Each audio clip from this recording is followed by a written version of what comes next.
नमस्कार दोस्तों, आप सभी का स्वागत है हमारे यूट्यूब चैनल बेटर नॉलेज में। आज यह वीडियो छात्रवृत्ति फॉर्म में महत्वपूर्ण डॉक्यूमेंट से संबंधित है, क्योंकि सबसे ज़्यादा दिक्कत परेशानी इसी में छात्रों को आती है। तो वीडियो को बहुत ही सावधानीपूर्वक देखना है और जानकारी लेनी है, क्योंकि डॉक्यूमेंट से संबंधित आपको अगर ज्ञान होगा तो आपका फॉर्म बहुत ही आसानी से वेरीफाई हो जाएगा। तो बहुत ही इंपॉर्टेंट वीडियो है, आप बने रहिए। डॉक्यूमेंट में कौन कौन सी बारीकी पे ध्यान देना है, जिससे कि आपके फॉर्म में कोई दिक्कत ना हो और फॉर्म का स्टेप है वेरीफाई होने का, वो होता चला जाए।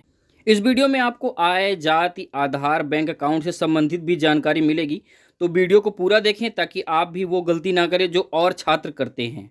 तो आइए वीडियो को शुरू करते हैं कि नया सीजन शुरू हो चुका है। जो छात्र स्कॉलरशिप का फॉर्म भर रहे हैं उनको ये सब पता होना चाहिए कि स्कॉलरशिप छात्र छात्राओं के लिए एक उम्मीद का कार्य करती है, क्योंकि कुछ ज़रूरतमंद बच्चों की आगे की पढ़ाई जारी रखने का एकमात्र आस यही होती है। लेकिन हम लोग सोच के देखें तो स्कॉलरशिप कितना छोटा सा शब्द लगता है, लेकिन महत्वपूर्ण कितना है उस बच्चे से पूछो जिसके पास कॉलेज की फीस भरने का यही एकमात्र आस होती है। जब छात्र के खाते में स्कॉलरशिप आता है तो खुशी के मारे छात्र उस रात सही से सो नहीं पाता है। ये होता है स्कॉलरशिप का महत्व। एक गरीब बच्चे के लिए स्कॉलरशिप का महत्व बहुत ज़्यादा है। इसलिए जो बच्चे स्कॉलरशिप पाने के लिए पात्र हैं उनको स्कॉलरशिप ज़रूर मिलना चाहिए।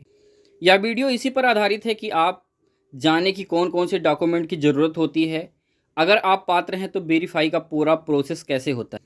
और हम आशा करते हैं कि वीडियो को पूरा देखने के बाद आप शायद कहीं भी गलती ना करें और आपका पहले शिफ्ट में फॉर्म वेरीफाई हो जाए।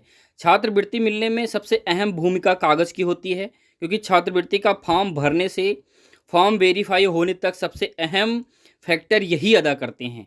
इसीलिए हर छात्र को कागज़ कंप्लीट रखना चाहिए, जानकारी रखनी चाहिए कि कौन कौन से कागज़ लगते हैं, उनकी वैलिडेशन का पता होना चाहिए, डॉक्यूमेंट का मानक पता होना चाहिए कि कौन कौन सा डॉक्यूमेंट फॉर्म भरते वक्त लगेगा, कौन कौन सा डॉक्यूमेंट कॉलेज में जमा किया जाएगा।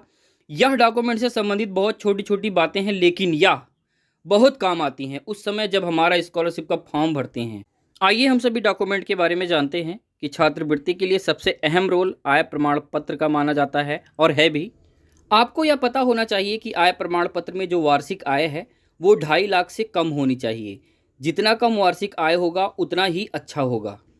फिर चाहे आप जिस कम्युनिटी से बिलोंग करते हो, या SC/ST वर्ग से हैं, OBC वर्ग से हैं, या जनरल वर्ग से हैं, या माइनॉरिटी वर्ग से हैं, लेकिन आपको इतना कार्य जरूर करना है। याद रहे, जिस सत्र या वर्ष में आपका प्रवेश हुआ है उसी वर्ष का आय और जाति प्रमाण पत्र बनवाना है। इससे आपको फायदा होगा, क्योंकि जिस वर्ष में आपने प्रवेश लिया है अगर उसी वर्ष का आप आय और जाति प्रमाण पत्र बनवाते हैं तो स्कॉलरशिप का फॉर्म वेरीफाई होने में कोई दिक्कत नहीं होती है, क्योंकि नया बना होता है और उन्हें ज़्यादा उसकी खोजबीन करने की ज़रूरत नहीं होती है, उनके सामने वो दिखाई देता है। इसीलिए वो जो वेरीफाई करेंगे तो बहुत जल्दी ही आपका वेरीफाई होने के चांस बन जाते हैं।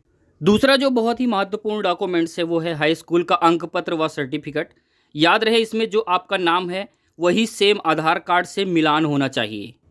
कई बार देखा जाता है कि हाई स्कूल के अंक पत्र व सर्टिफिकेट में आपका नाम कोई दूसरा होता है, स्पेलिंग दूसरी होती है, और आधार कार्ड में स्पेलिंग दूसरी होती है। तो आप जब स्कॉलरशिप का फॉर्म ऑनलाइन भरते हैं उस समय फिर आधार वेरिफिकेशन में होने में दिक्कत होती है। इसलिए ये दोनों चीज़ें बहुत ही ध्यान रखनी है, आपको बारीकी से चेक कर लेना है। तीसरा डॉक्यूमेंट सबसे महत्वपूर्ण डॉक्यूमेंट्स है स्कॉलरशिप के लिए आधार कार्ड। आधार कार्ड एक बहुत ही अहम डॉक्यूमेंट माना जाता है स्कॉलरशिप के लिए, क्योंकि फॉर्म भरते वक्त इसका भी वेरिफिकेशन होता है। आपको ध्यान रखना है कि आपका मोबाइल नंबर आधार कार्ड से लिंक होना चाहिए, आपका बैंक अकाउंट आधार से लिंक होना चाहिए, क्योंकि अगर आप SC/ST वर्ग से हैं तो आपका जो पैसा है, स्कॉलरशिप का पैसा जो आना होता है वो आधार लिंक अकाउंट नंबर पर आता है। इसलिए अपने आधार को अपने बैंक अकाउंट से लिंक जरूर करवा लें। और भी बातों का विशेष ध्यान रखना होता है कि NPCI मैप्ड करवा लें, KYC करवा लें, अकाउंट एक्टिव रखें। चाहे आपके पास एक अकाउंट है, चाहे आपके पास 2 अकाउंट है, चाहे आपके पास जितने भी अकाउंट हैं, आप सभी अकाउंट को एक्टिव रखने की कोशिश करनी चाहिए, क्योंकि जो गवर्नमेंट का पैसा होता है वो एक्टिव अकाउंट में ही आता है। अब जो नियम लागू हुए हैं कि आधार बेस अकाउंट पे ही आपके पैसे ट्रांसफ़र किए जाएंगे जो सरकारी पैसे हैं, तो स्कॉलरशिप भी सरकार ही देती है, तो वो आधार बेस अकाउंट पर ही भेजती है पैसे इस समय। जब आपका स्कॉलरशिप का फॉर्म भर जाए तो उसका प्रिंट निकाल के उसमें सारे डॉक्यूमेंट लगा के कॉलेज में जल्दी से जल्दी जमा करके और उसके बाद जो कॉलेज में चेक करते हैं उनसे चेक करवा के DWO ऑफिस समाज कल्याण विभाग के लिए फॉरवर्ड कर दें। इससे आपको बहुत फ़ायदा होगा क्योंकि आप जागरूक रहेंगे, तभी जाके स्कॉलरशिप का सही समय पर लाभ लिया जा सकता है। और ये करना आपकी पूरी जिम्मेवारी बनती है कि आप अपने फॉर्म को ट्रैक करते रहें कि फॉर्म कहाँ तक पहुँचा है, क्या हुआ है, क्या नहीं हुआ है। कुछ बच्चों को देखा जाता है कि लापरवाही कर लेते हैं, फॉर्म भर देते हैं, उसके बाद फॉर्म किसी को पकड़ा देते हैं, वो स्कूल में गया फॉर्म कि नहीं गया, स्कूल वालों ने फॉरवर्ड किया कि नहीं किया, ये आपकी पूरी जिम्मेवारी बनती है। इसीलिए हम लोगों को चेक करते रहना चाहिए समय समय पे कि हमारा फॉर्म कहाँ तक पहुँचा है, तभी जाके आप सही समय पे स्कॉलरशिप का लाभ ले सकते हैं। अगर आपने ज़रा सी भी लापरवाही की तो आप देख ही सकते हैं कि इस बार क्या हुआ है बच्चों के साथ। काफ़ी लोगों के फॉर्म रिजेक्ट कर दिए गए हैं, काफ़ी लोगों के फॉर्म कॉलेज से ही फॉरवर्ड नहीं हुए हैं। तो ये किसकी गलती है? ये हमारी ही गलती है। इसको हमें ही सुधारना चाहिए और जागरूक रहना चाहिए। तो जब आप फॉरवर्ड करवा देंगे तो उससे एक फ़ायदा होगा कि जो पहली शिफ्ट में फॉर्म वेरीफाई होता है वो फॉर्म आपका वेरीफाई हो जाएगा। अगर आपके फॉर्म में कोई भी त्रुटि नहीं होती है तो ये आपको ज़रूर करना है। ये हर छात्र छात्राओं को पता होना चाहिए कि हमें किस तरह से स्कॉलरशिप के फॉर्म को ले जाके कहाँ पे क्या करवाना है, ये हमें पता होना बहुत ही ज़रूरी है। इसके प्रति सभी जागरूक रहें। आपने वीडियो को पूरा देखा, इसके लिए आपका धन्यवाद।